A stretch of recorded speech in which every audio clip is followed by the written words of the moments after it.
Okay, people. So, right, there's three of us here right now, and it's kind of fitting because we're talking about Throuple. Yes, we're talking about Throuple with we've got writer actor Michael Doshier and Tommy Heleringer, one of the leads of the film. Gentlemen, thank you very much for your time. Really appreciate that. How are you both doing? Tommy, you first. I'm doing great. It's a beautiful day here in Brooklyn, and I got my coffee, and I'm halfway through my first bottle of water. Uh, I've had a banana. I'm doing great. I'm doing great. Michael, take it away. I'm doing super well. I'm very excited to be here. Thank you for having us. I am in Los Angeles, which is rainy today, and I'm flying to New York tonight to go to the Throuple theatrical premiere. So I couldn't be happier. Boom. Outstanding. Like this is man, like this is a big thing, right? You know what I mean? You got the feature film, and I think is this the first feature you've written, Mike? It is the first feature that I've had made. I've been writing features since I was a teenager, and that's sort of what I went to school for. But as far as the public is concerned, yes, this is the first feature I have written because it's the first one I have to show for myself. Mm. Man, so hey, that must feel pretty huge though, that this is making it to the world. Like when you wrote this script, what was it that like did you feel this was going to be the one to make it over that precipice? Yeah, it was sort of designed for that shot, at least. It was the original, hope for it was to write something pretty contained so that me and my friends could actually make it. It was not a Mm. script designed to sell. It was a script designed to make in an indie way. So yeah, I was always considering production and budget and locations as it started from the very beginning. So I'm really happy it happened. That doesn't mean it always actually happens, but yes, it was. This was always the goal. Right. And casting wise, like how was that for you with this? Did you have an idea of, like Connor and Georgie when writing it? Oh, wow. Yeah, definitely. I have to, concede credit to our brilliant casting director, Jess Johns Casting, who found Tommy, who's on the call now and plays Connor brilliantly.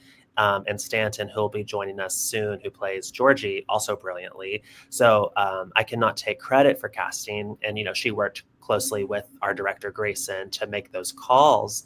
But I definitely had a vision for Georgie and Connor from the get-go of just their kind of connection to one another and the ways in which their marriage operated and how my character would complicate that. And I'll just, Tommy and Stanton totally nailed it in their chemistry read. So I was very excited by them becoming Georgie and Connor. It was a perfect fit for me. Oh, I think that we have. Oh no, I thought. Yep. Hey, people, we are Woo! now Yeah. joined by Stanton Plummer-Cambridge, who plays Georgie in Throuple. Stanton, thanks for stopping by, Hi, right? how are You you? good? I'm good. Yeah, I'm good. Yes. Awesome. We were just literally just talking about the whole casting process. So yeah, you arrived at an opportune moment. Okay. Great. All right. So Tommy, when this script came your way, like what was your first instinct? Like what did the character say to you? I loved Connor's sort of maturity. Um, I don't know that I share that maturity, but I found it somewhere in the depths of my being. I loved the relationship between Connor and Georgie very much. Um, and then when I read with Stanton, it was just an immediate kind of like joy and connection. And it was one of the very rare times, it's sort of only happened one other time, where it felt like it wasn't acting, it was just an immediate sort of rapport and just talking. And there happened to be people like watching us talk. Um, yeah, it was, and I loved the story and the world. I loved that um, I hadn't read anything like it where there wasn't any sort of like uh, shame or quote unquote real world judging. It was just this sort of like navigation between these three people, free of any of that, and it felt like something very new, and I wanted to jump into that. Yeah, yeah. Stanton, how did you feel when this script came your way? Um, I just want to say Tommy always speaks about this so beautifully, and it always makes me smile because there are so many things that I echo. I mean, from the moment of like getting the script, I think that some of the things I understood about the character were like an immigrant experience. So my parents are immigrants. This character's an immigrant. I have a strong connection to the UK. My mom grew up in the UK. I have lots of family in the UK. I lived in the UK for 6 years. So there were like a lot of things maybe that about the character that I just understood. So I should talk to you about a green card. Is that, like, you know what I need to be doing. I was born here. I was born God in damn the it. US, but I will do research on your behalf. Getting a green card. But I mean, those were sort of like the immediate things that stood out to me. Obviously, the writing. I think again to echo some of the things that Tommy has said, the relationship and the fact that these are two people who, or at least, like upon the first time reading it, I felt like he was very very brave.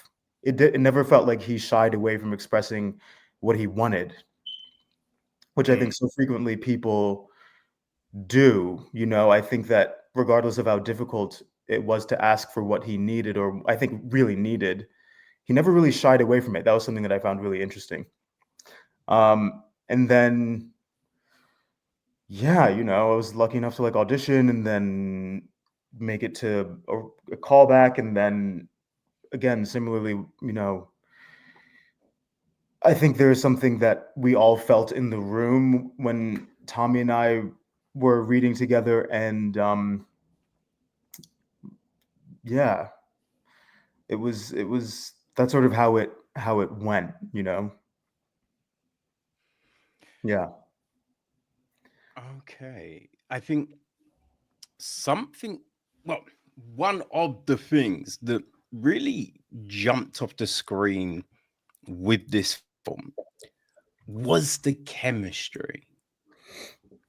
There is so much incredible chemistry that you believe You know what I mean? Because I think a lot of times you'll watch a film and there's couple, but you just don't buy the couples. You don't necessarily buy the relationships. But here with, you know, Connor and Georgie, with Tristan and Abby, you buy both of these couples. And it's really just, and the friendship, right? With, yeah, Michael, you and Tristan, like you buy, you know, you buy these, and I think that is it's something that really does bring the film to life, right? Because if you don't have that, it's hard to buy anything else. You know, so like, how did you kind of perfect these things? How did you create this chemistry, you know, and get everyone in that place so they could feel like, you know, it was safe to express themselves in these ways? Yeah, I appreciate everything you just said, and I agree with you. I love watching the performances of everyone that I worked with on this movie. I think everyone's so brilliant. I think that you know, I can only really speak to the writing and the performance of mine. You know, I wanna give a huge shout out to Greyson, who's our director, who was instrumental to say the least, and fostering that sort of chemistry on screen. I think he's a brilliant director and really brought it out of all of us. As a writer, the Tristan dynamic was very true to my life. You know, that's my real best friend. That's she's playing some version of herself, just like I'm playing some version of myself. And she was with me from the very beginning, from the first draft of this script, at every table read, at every notes meeting. It was originally me and her and our friend Phil Hughes, who's a producer on Throuple. It was just us. We were the Throuple for years, you know, before the ball really got rolling. So me and her, that's really lived in. That's really just the way it was for many years. We met each other at 18 and became a little codependent throughout college, and then things change as you get older, as you reach your mid 20s into your early 30s. There's just so much growth that happens, where a friendship like that sort of begins with a seed of kind of immature young codependency, it can't really last forever like that. It has to change, it has to bend. And you know, when she got her first partner, who she's now married to, so that really worked out. I was, you know, that was difficult for me in a lot of ways, because she was we were each other's primary partner for many years, and I'm really close with her partner, and we became very close throughout my mid-20s, which inspired the first throuple. I was like always hanging out with them in ways that might be surprising, you know, sleeping over and that sort of thing within my, you know, being a full-grown adult. And so that was just interesting to me and juicy, and like, you know, so I got started on the screenplay with that throuple in mind as the most lived in experience. And then I think that when it comes to the romantic throuple, the Michael, Georgie, and Connor throuple, I was really just drawing from experiences like dating married people and guys in open relationships. And the refrain that I always heard whenever I'd be on a date of that nature was that, you know, open communication was the key to success here. And that was difficult for me as a person for most of my 20s and life up until this point. And so I, you know, just kind of dramaturgically realize that if a character was super bad at that, like me, but maybe even worse than me, that would make falling in love with a married couple quite difficult. If the whole principle is the only thing that makes this work is being truly open and honest with each other.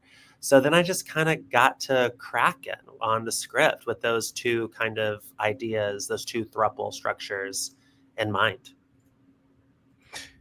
That's really interesting, and I want to hit that last part, right? Because you were like, for the character to fall in love with a couple, that would be difficult. Because in my mind, I was thinking maybe, right, the couple dynamic was the pull factor, because thinking I'll never be with either in a one-to-one, right? So this is easier because I don't have to, you know what I mean? Because they've got each other for those, you know what I mean, real moments, and I'm just the hey, I'm here to party kind of dynamic of it kind of thing. You know what I mean? So I was thinking maybe that's why Michael could gravitate to this.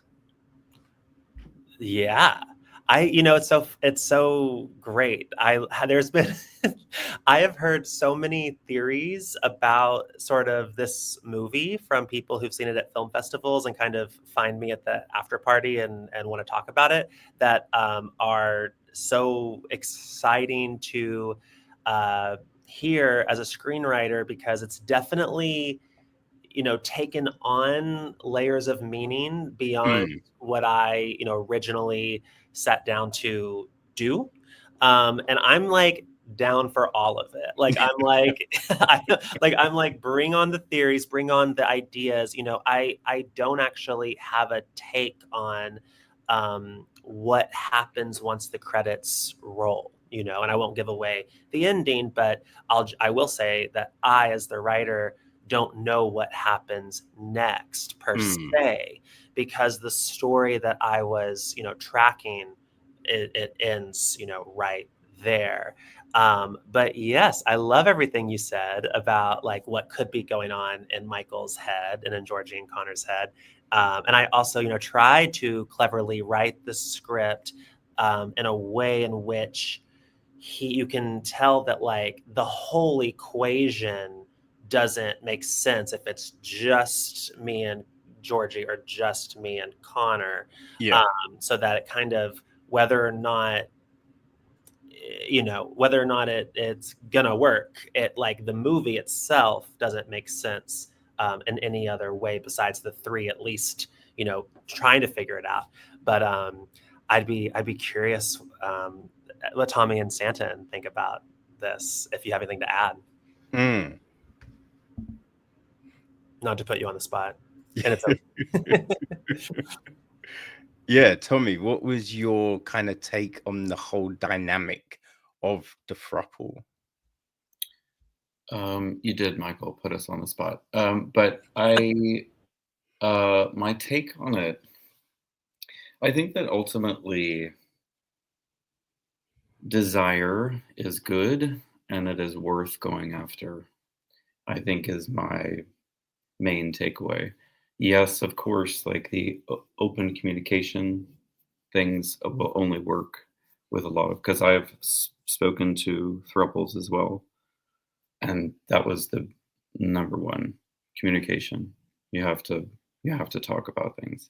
And I can only imagine that you do, because I'm in a relationship with one, and it requires lots of communication and talking.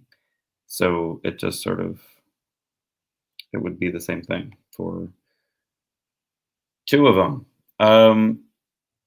But I think ultimately, yes, that comes down to the desire and what you want, and not being afraid of asking for what you want and communicating it and going after it. Yeah. Yeah, I agree. I think there's like, I also sort of thought about it as like needs, what, which I guess is the same thing. Like in any relationship, there are like needs, right? Like people have different needs, and sometimes your partner, it's kind of unrealistic to expect one person to meet all of those at times, right? And also people change. I mean, we meet Georgie and Connor at a period in their relationship where they've been together for years, and like they've both grown and they've grown together. But like, I think I can only really speak for Georgie. I think there are certain things that he needs, um, which potentially are not being met, and maybe are met by meeting Michael. And I think that that's not something that, I think that's something that like everyone can sort of hook into. It's kind of like a universal thing, at any given point, people reflect on their relationships and sort of question like, what's happening? Like, is this, is this what I want? Am I getting my needs met? Yeah, I think that's something that, in terms of like why they maybe work as a throuple, at least from Georgie's perspective, is like Michael awakens something in him, and then he also awakens something in Connor. I mean, there's a really amazing scene. I'm not spoiling anything. I think people have maybe, I don't know, seen it, but like where Tommy does his amazing drag performance, which is something that like the character of Georgie has never seen before. And it sort of breaks apart his understanding of who his partner is, who his partner can be, what his partner is capable of. And he sees him differently. He sees a different side of him, which is a beautiful thing to happen, because we think we really know people, or we think we have people figured out, or it's easier to think that we have people figured out. But the reality is people are so unbelievably complex, and different people bring out different aspects of who we are. Yeah, I think that's really true.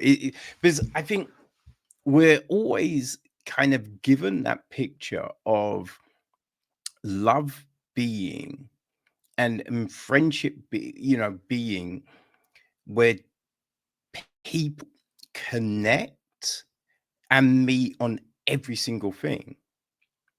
And it's just like, it's very unrealistic, because I've always found like, different friendship groups work, because it's just like not everyone likes the same music. So when it was like going to a rap concert, I knew the friends to hit up. When it was going to an indie concert, I knew the other friends to hit up, right? The friends that liked action films, the friends that like comedies, so you don't have to drag the same person to all of those things. That you can be like, oh, I want to see this. Let's go. Oh, this person will want to go here.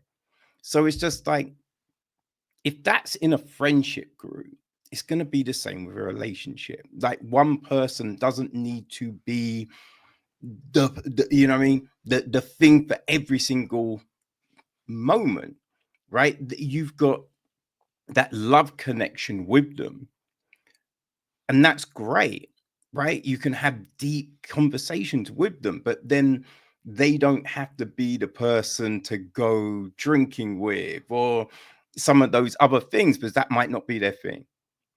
So it's interesting when you come across something like Throuple that takes a look at these dynamics in this honest and unapologetic way. And I think that really comes through in the film. And it's just, yeah, it just makes you smile, right? Because you understand these moments, you understand like these emotions people are feeling, and it's refreshing actually seeing it on film. Thank you so much. That's the highest compliment I've ever received, I think. Thank you.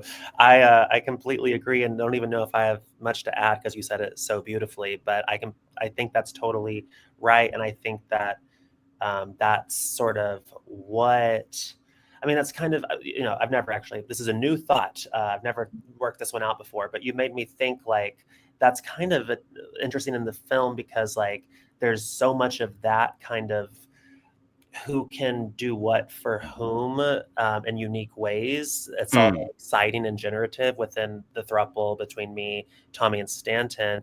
And then, but you have almost the opposite going on between the throuple between me, Abby, and Tristan, where I'm wanting them to kind of be there for me in all the ways that I need, and not having the discernment to understand that everyone is going to be there for you in the ways they can be, but not, they can't be everything to you. And that's definitely a lesson that I've learned throughout. That was another lesson I learned throughout my 20s too, is that you do need that kind of community, not just one person to place all your dreams and fun times and plans and fantasies onto. You need a community. And, I think one thing that's also cool about Throuple is on the topic of community is that it is a deeply queer film, and it taps into what it's like to create your own chosen families and your own communities within queer spaces. So I think that, just going back to your sort of original musings about the throuple, romantic structure, I've always been inspired by my community as a queer person's ability to think outside the box as to what works for them. There's nothing heteronormative about throuple or opening your relationship, although straight people are catching on, but I love that about being queer. It's my favorite thing about being queer is that you can let your imagination take you down a new path of what's possible for your life, and I really think that these characters are doing their best to make that happen, and I'm proud to have that on screen. But here's the thing, because I think an interesting thing I sometimes find with, queer films, like in the promotion about it, the talk is this is a queer film and, it's looking at this and blah, blah, blah, blah, blah, blah. But I watched the film and I can still relate to the film. You know what I'm saying? So yeah, so it's times where I'm just like, is it a queer film? You know what I Mm. mean? Or is it just a human nature film? Right? Because it's just, even though it's boy, boy, girl, girl, do you know what I mean? Whatever the dynamic of that film is, Yeah. it's still human feelings, right? It's still emotions. And so when someone gets dumped, when someone finds love, when someone finds a best friend, like they're all things that everyone can relate to. You know what I'm saying? It's just like, regardless of the sexuality, regardless of the skin color, regardless of height, shape, any of these things, I think we've all, for the most part, had these feelings, had these emotions, had these experiences. So it's just like, regardless of, you watch the film and it can touch your heart, right? You can get those things. Like some of these moments in the film are just like, fuck. You know what I'm saying? Like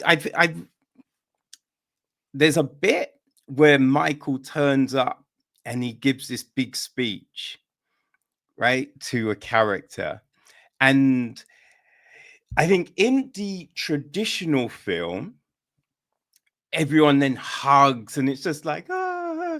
But I love the fact it's just like, wait, no hug? And it'd be like, yo, you can be a piece of shit, right? And I'm just like, yes, because because sometimes those speeches, they're not real. Right. You know what I'm saying? Totally. So, but then the conversation that hit afterwards, that really drilled down to the real emotion of it, and you could see the realization there. And I thought that was great, right? I love that moment. You know what I mean? But it's like one of those things, again, that it doesn't really matter the sex. Yeah. Because like there's always been those times when you fucked up, right? And you go Yeah. and you give that bit of a weak ass apology and be like, you know, you know what I mean? Yeah. So it's just like, yeah, I mean, and don't get me wrong, like I understand like you make a film with your peoples, right? Sure. That reflects your surroundings, so reflects your community. So I think for you, this can be a queer film, right? It's not being like, no, Michael, this is not a queer film. You are wrong. No, but I'm just like, I think sometimes we put labels on things and they could be barriers for other people. You know what I mean? For the film to blossom and grow and spread, because you find that then saying it's a black film, then it only plays in certain rooms, right? It only hits certain algorithms. So when you say it's a queer film, it might only stay in certain algorithms. But really, I could connect to this film, and you know what I mean? I'm heterosexual. So it's just like, Hell yeah. It's just a human film, man, and you feel it, man. You really do feel it. Well, thank you. No, thank you so much. Yeah, I really appreciate that. I'm so glad you connected with it. That means the world. Thank you. Yeah, it was just like, there's a bit when you're all in bed and Stanton is talking to you, Michael, and it looks like Tom is asleep.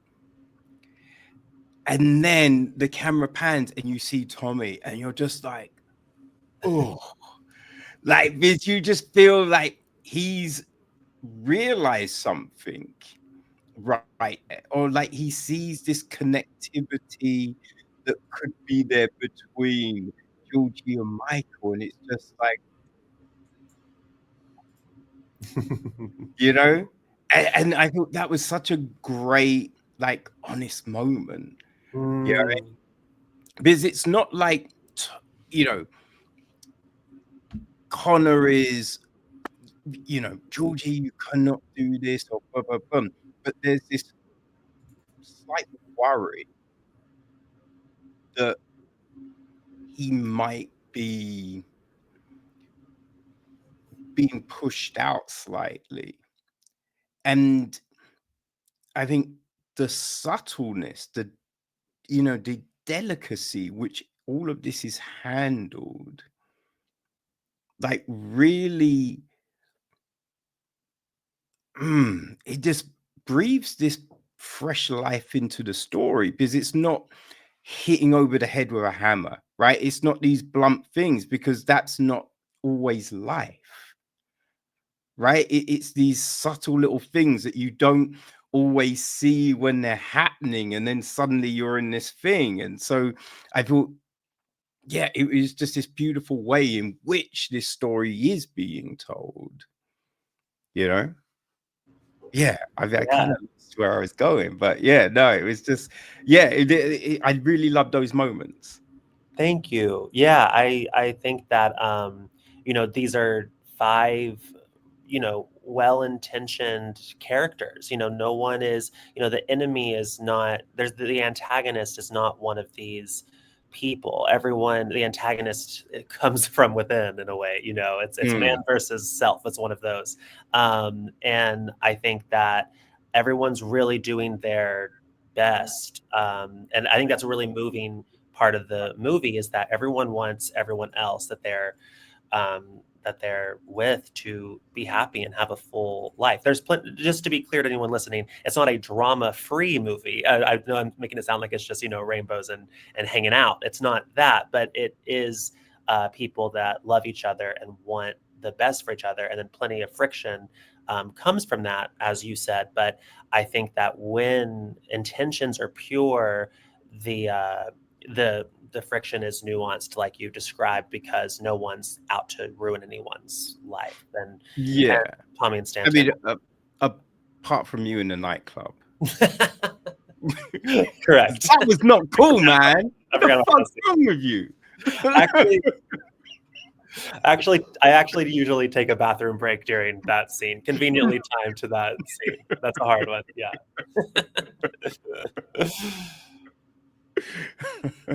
But a movie's got to come to a head, man. That's just the structure. You got to take them there around page 70. You know what I mean? It's not me. It's the form. Now, one thing I'm really interested about is how you all channel down into those emotions for certain scenes, right? Tommy, because you've done TV, film, you and Stanton, TV, films, you know what I mean? A load of different stuff, right? So I'm sure there's all of these, in every role, there's all these different emotions and things you have to bring. So Tommy, how do you find those moments, right? How do you find those key things for the character? I think, it's obviously personal for everybody, but or different for everybody. But I sort of everything is sort of there. You don't need to really do too much. You just sort of behave truthfully under imaginary circumstances, as if it's really happening. That's pretty much the short of it. I think about stuff, dream about it. I don't know. I really, really, a lot of the work is done when you're handed a script like Michael's and you have across from you someone like Stanton and Michael. It's done. You honestly listen and respond. It's a lot simpler than I think people like to complicate it a little bit sometimes or mystify it, and it isn't. It's what we're doing right now on a podcast. We're just being truthful and talking to each other. It's nothing more than that. Stanton, what about you, right?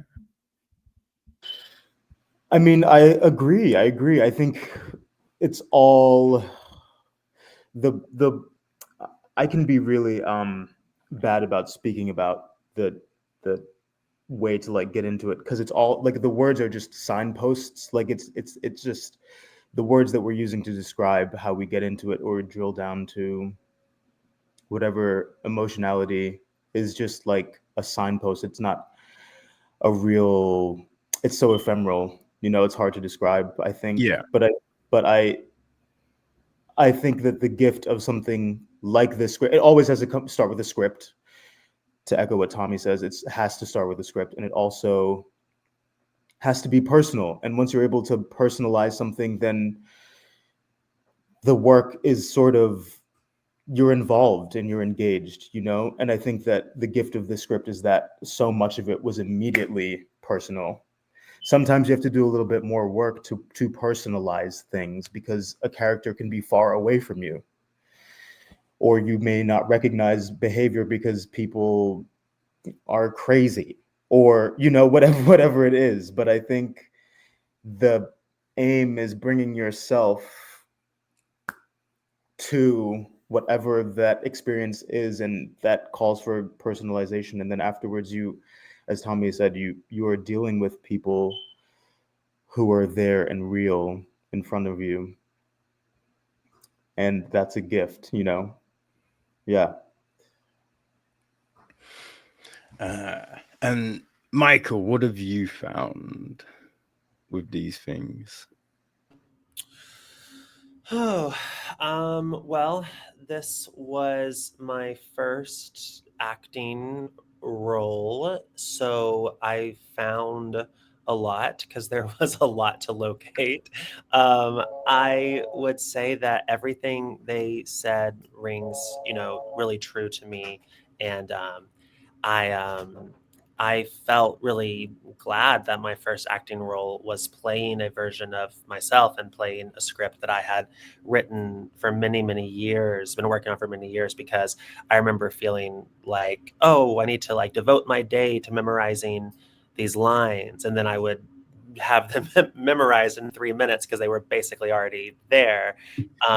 So I feel really lucky and grateful, again, grateful to have literally like the most perfect co-stars I could imagine in Tommy and Stanton, and also a great director who led me through this role, and who I learned to trust and believe when he said that felt connected, that felt genuine, that was great. I never knew, and this is where Tommy and Stanton may, as amazing professional actors, may relate to this, or they may be like beyond this. But one thing I noticed was like I could never really tell if I had done a good job.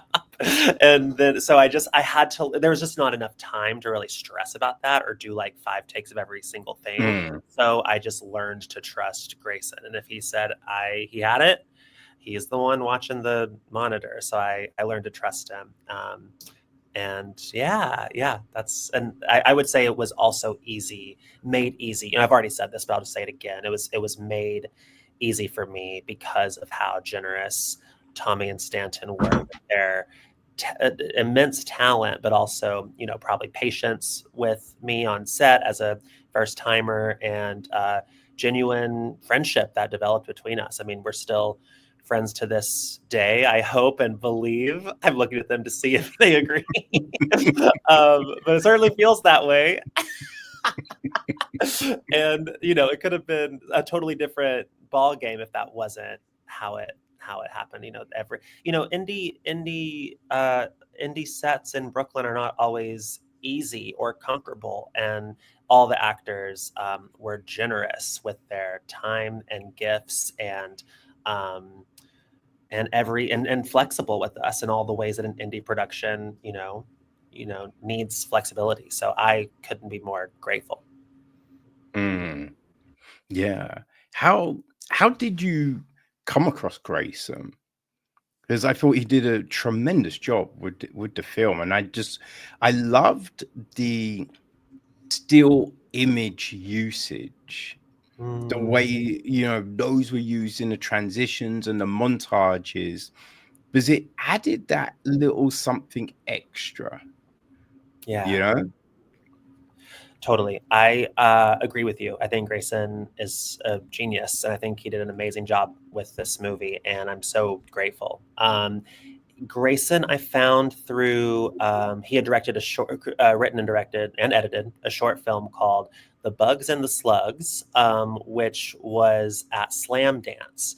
And I saw it during the COVID years because all these film festivals went virtual, and I was looking for a director for Throuple, and I saw that me and Greyson were both alum of the same school, and I loved the short so much. And so I figured I had an in there, and me and Phil emailed him and started talking, and then he eventually became the director of Throuple. And yeah, I agree with you. I love the photo montage. It is such a smart way.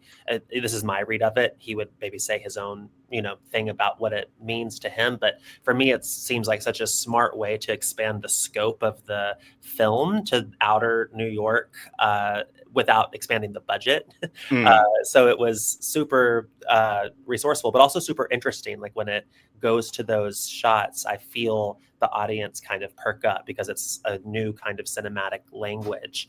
And there's a lot of clever stuff in that movie that Greyson gets all the credit for, because he is he thinks in this sort of visionary way that I don't always tap into as a writer. You know, he's a real director.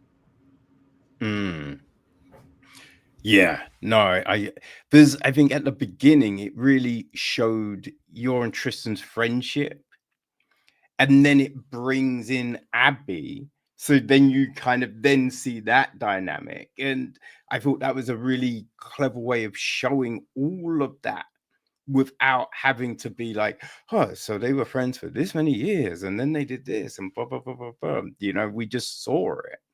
Right. And there was like these great, I think when you leave the house to run to Abby's, and we see that in the slows as in the images as well, and it's just like, yeah, just yeah, I thought it was such a smart way of storytelling. Thank you. Yeah, I agree. Thank you so much. So how many people have you know, seen the film so far, right? Like, you know, you're just about to put it out in the world, right? What has been the initial response? Yeah, it's been amazing. I mean, 2024 was our sort of big festival year. So we played many film festivals, a lot of queer film festivals who, you know, opened their arms to us and treated us so beautifully. And, you know, a few sold out screenings here and there throughout the country. I flew to Australia for the Melbourne Queer Film Festival, where we sold out there as well. So I'm so grateful to the film festival community, which I, you know, got to experience for the first time this past year, and really welcomed Throuple. And I'm really excited because, you know, we're on this call now because of distribution. Our distributor, our American distributor, Deku, has come on board and been incredible and believes in this film and sees it in all the ways that us four on this call have been talking about, and see it and ourselves. And they are kind of about to be the ones that expand it to broader populations and to the world. So we have our New York theatrical run that starts tomorrow, March 14th, in New York at the Quad Cinema, and it's playing all week at the Quad. We were just doing 2 nights, but it expanded. So you know, I'll be there for the 2 opening night celebrations, and then the very next weekend, the 21st and 22nd, it's hopping over to LA where I am now, and I'll be at those 2 as well. So I think we're just, you know, we're reaching the next phase with Deku's help of expanding the word about Throuple. Well, your PR, your publicist, you've probably got the best in the game. So, you know what I mean? When AJ, you know what I mean, pushes a film, like she just knows how to, you know, I think find the right places for that film to shine, right? And the people involved to be able to really, I think, get to the heart of what it is, you know? Yeah, I love AJ. This is she's been amazing, and she connected us with you, and this has been so fun. So yeah, I'm loving the ride. It feels really great to, this is, you know, a thing, and I'm so grateful to everyone who's making this happen, including you, including AJ, including Tommy and Stanton. It's been many years of dreaming that this film might happen, and then many years of dreaming that, you know, we'd finish, and then many years of dreaming anyone would see it. And so this is, you know, truly these are dreams coming true, and I am just full of gratitude. Oh man, I mean, we often hear, like, you know, people talking about cinema being dead, right? Or there's no space for anything if it's not a tentpole, if it's not a superhero film, right? That, you know, we hear that all the time. But I think it's films like Throuple that I think people do want to see. You know what I mean? Because I think these things resonate with people. You know, an action film is great, a superhero film is great, but we also want films that kind of deal with the complexity of life, right? And the ones that we often get, they're too they're too saccharine. You know what I mean? It's like they want to wrap everything with a neat bow all the time, so you don't have that honesty in what you're watching. I mean, what do you think about the state of cinema and the, you know, what I mean, power of storytelling? Whoa. Okay, and that's a great question. I resonate with a lot of what you said.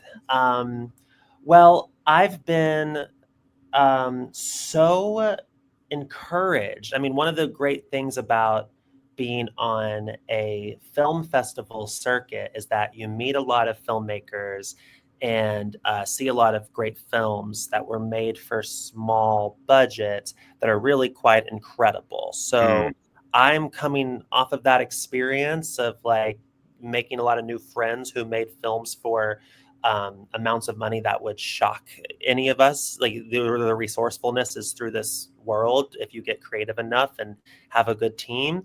That I kind of feel encouraged and happy about the state of independent cinema for sure. I feel like that will never waver, that will never die. As long as creative people and filmmakers exist, there will be people that fight and fight and fight to see their films come to life no matter what.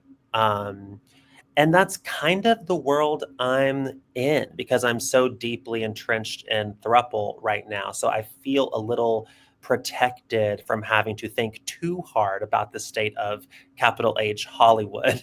But maybe circle back with me in a year and I'll have a take on that.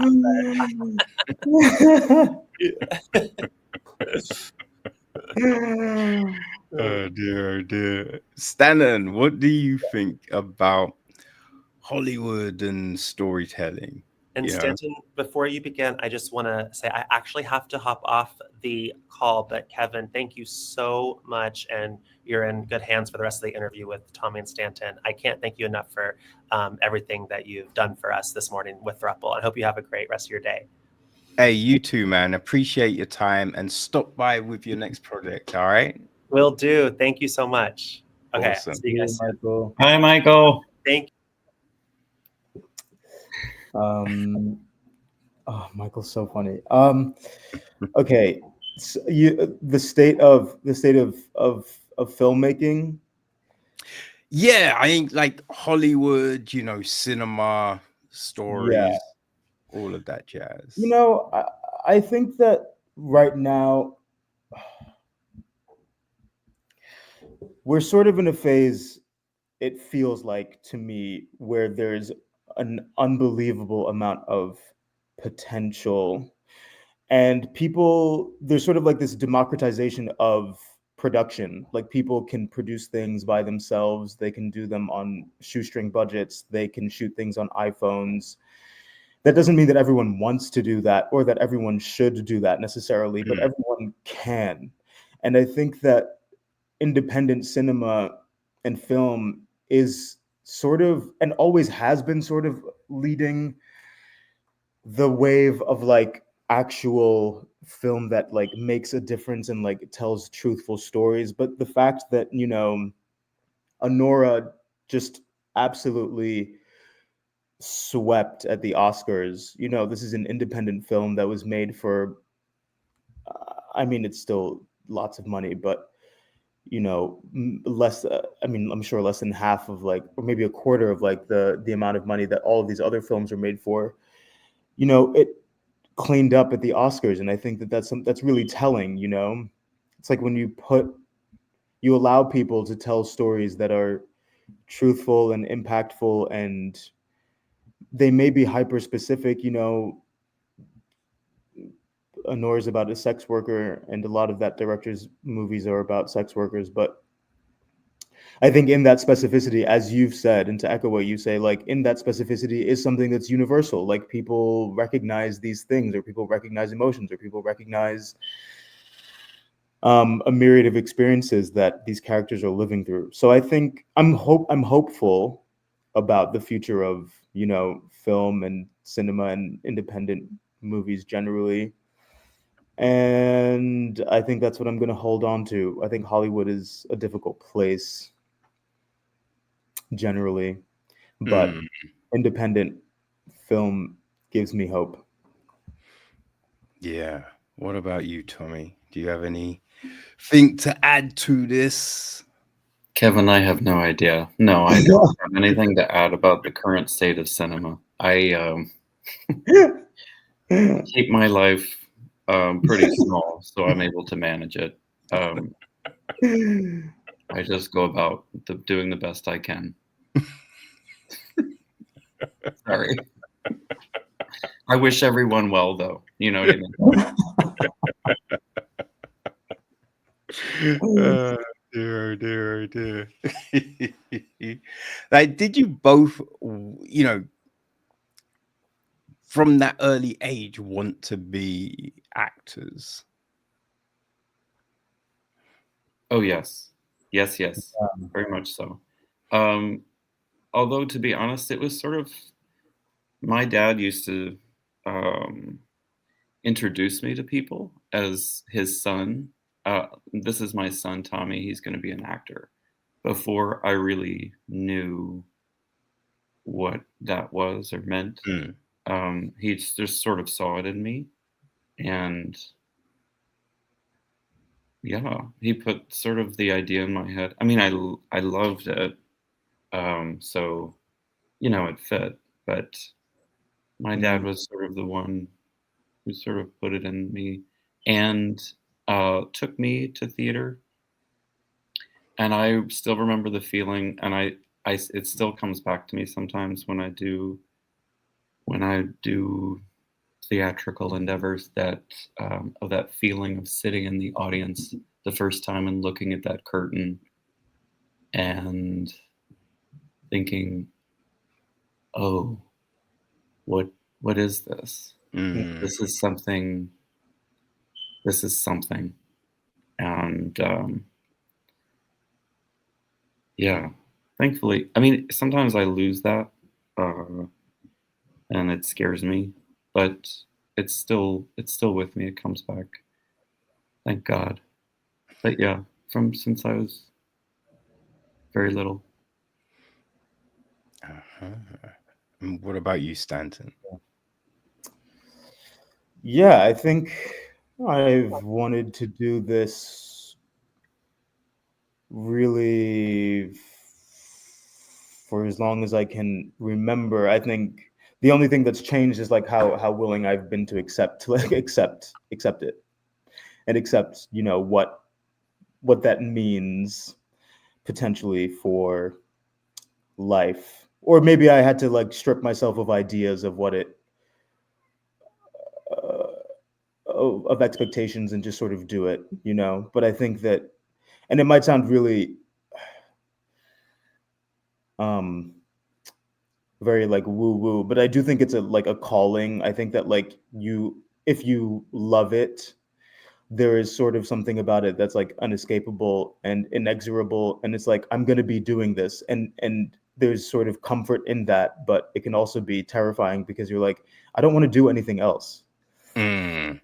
I don't want to do anything else, and it's terrifying because other things are easier. Other things are easier, Kevin. Other things are easier. But there's also great comfort in knowing that like this is what I'm going to do. Yeah. Yeah, I will say that that experience of sitting in the cinema and just being taken somewhere completely unexpected. I really love that experience. That is always like, I remember when I went to see the first Gladiator in the Matrix. There's like a friend just called me up and was just like, Joe, do you want to go to cinema? And I had no clue what was playing. So I'm just like, I'm not doing anything, so why not? Right. So I'm sitting there and suddenly you're the Matrix and you've got those green things coming down, and it's just like, yo, what is this? You know what I mean? And then there's a bullets, and you're just like, God damn, this is crazy.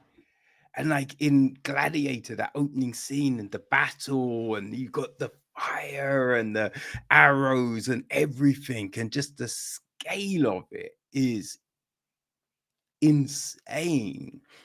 And it's just like, you just want to have those experiences over and over again, you know, where you're just teleported somewhere completely unknown and surprising and just being captivated by a story. That's always just a great feeling.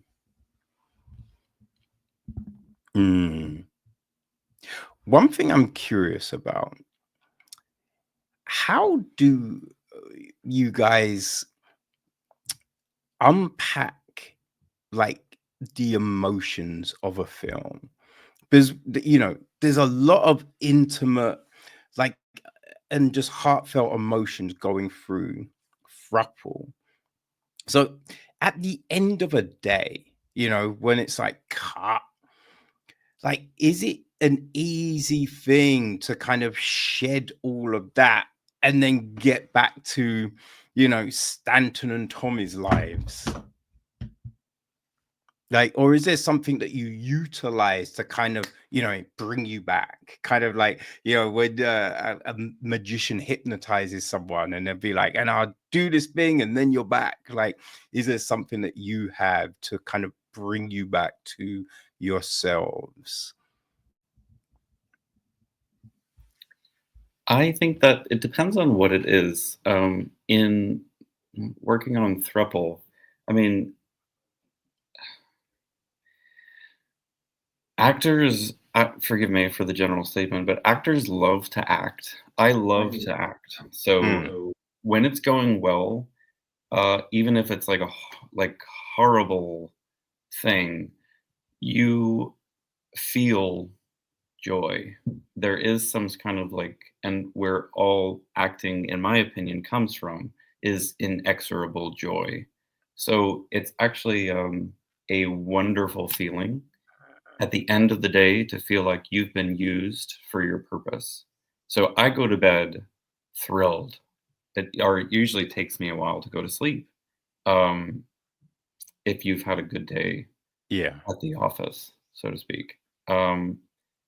This is what I want to do, and I feel, you know, oh gosh, I don't want to sound stupid, but I feel like I'm living my purpose. So it's sort of like yeah, there's certain things that I guess you can feel like really tired or you're spent. But if it's doing something that you really want to do, it's sort of a good spend. Yeah, that makes sense. That makes sense. How Yeah. about you, Stanton? Yeah, I think I agree that, like, you know, acting should be a joyful thing. You know, it should be something that is joyful, even if you are, again, doing a scene that's terrible. There has to be a sense of like play about it, you know. And I think that's something that helped maybe on this film in particular, and I guess on other projects where it's like smaller and the closer, you know, people on set are close, is that it's grounding to, like, you know, shoot something and then after once you finish a scene, just like have a conversation with someone, or like be able to return to a normal way of like engaging with people as yourself. I think that that's an incredibly grounding experience to have on set, and not something that's always necessarily available. I also think that, like, you know, we haven't spoken about our intimacy coordinator, but we had a great intimacy coordinator called X, who was really good at just like getting us comfortable, I think, and that was really invaluable. I mean, it can be,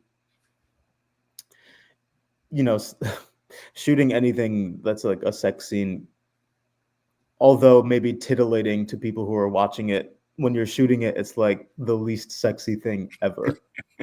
Yeah. It's literally, I mean, it's like choreography, you know, and it's so methodical because it has to be to keep people safe.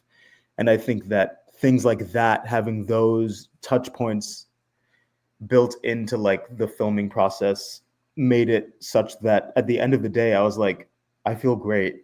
I don't feel as though I was, you know, taken advantage of, or I don't feel as though there was anything that blurred the lines, and I don't feel there's no negative residue. I do think there is residue when you are doing something because you're doing it and doing it and doing it and doing it and doing it, and you're opening yourself up to certain things, and certain things are going to stick with you.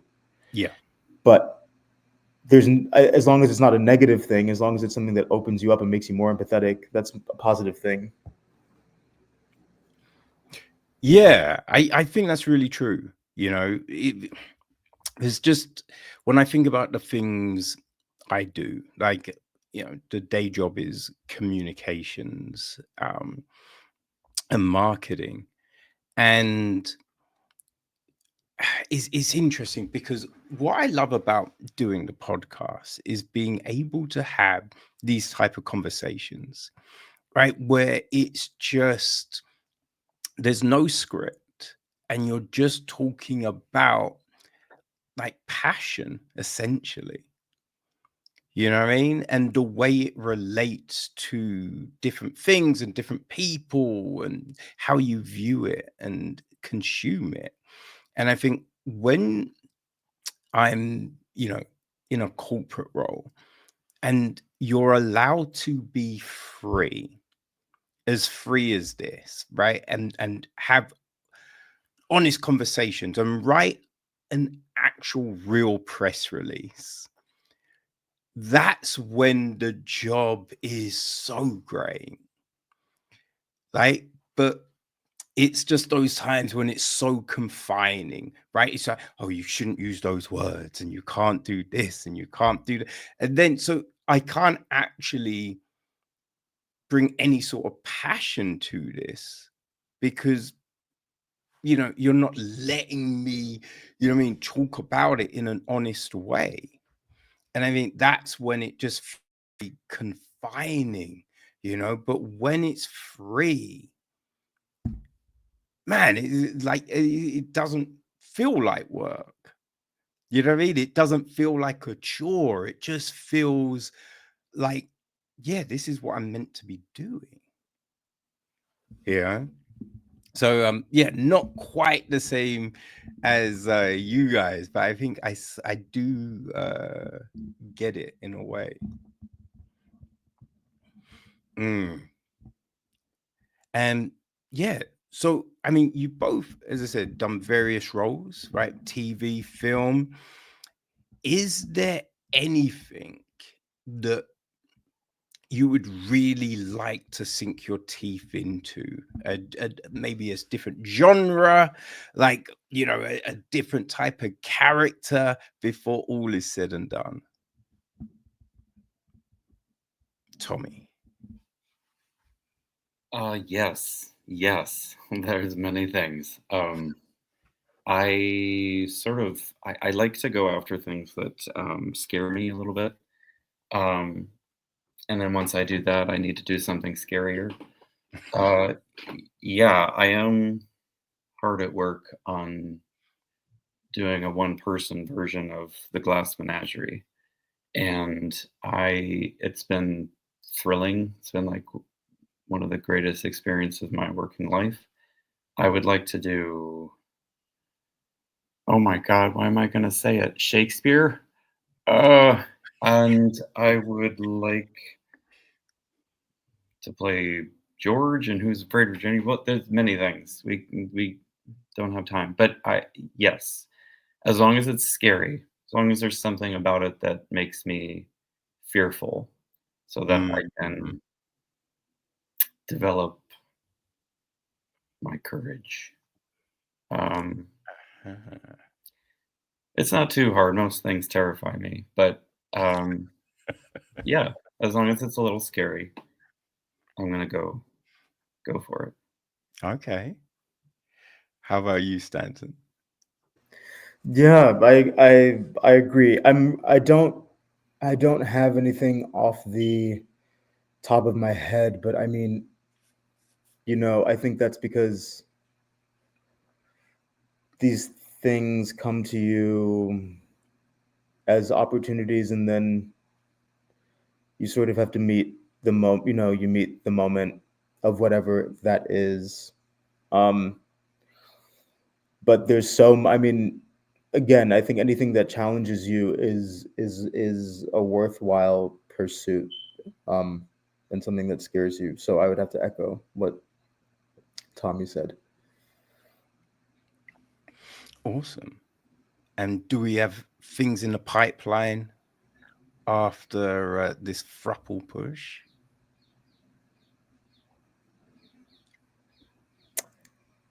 Yes, I'm in the I'm not gonna.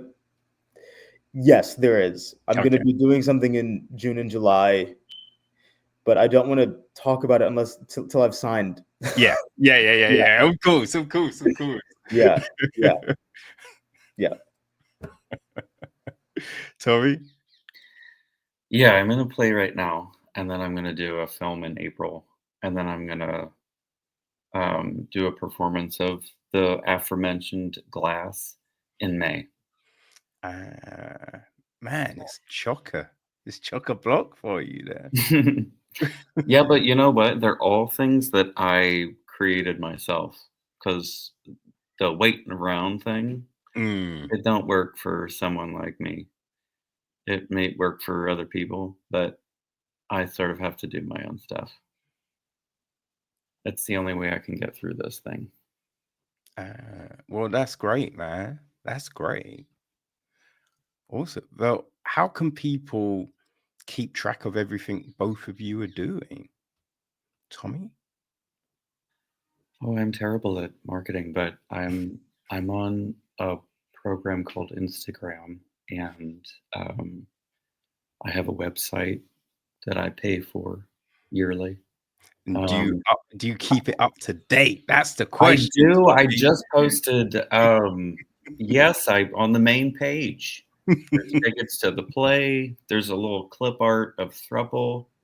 I just updated it, just under the Awesome. buzzer. Good. And how can people keep track of you, Stanton? I'm also on Instagram.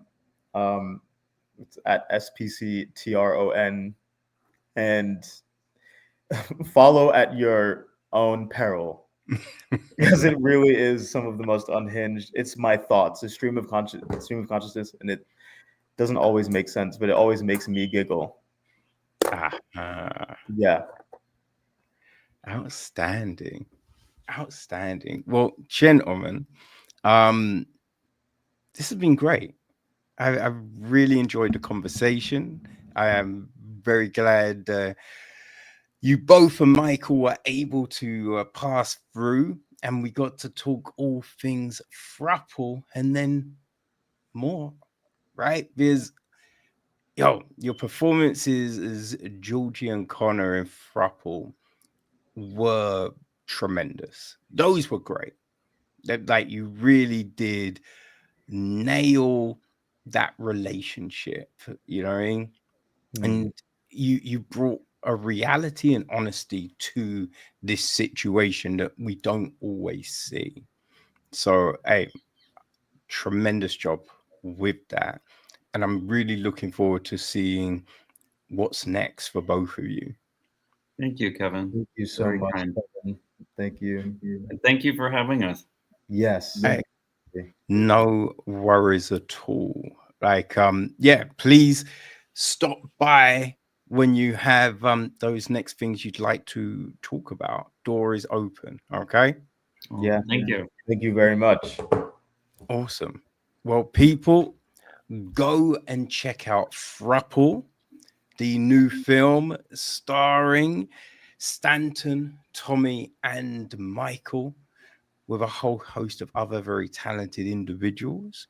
The link will be on the website, so you can go, go click through for the film, and you can go follow Tommy, Michael, and Stanton to keep up to date on all of these interesting projects they have in the pipeline.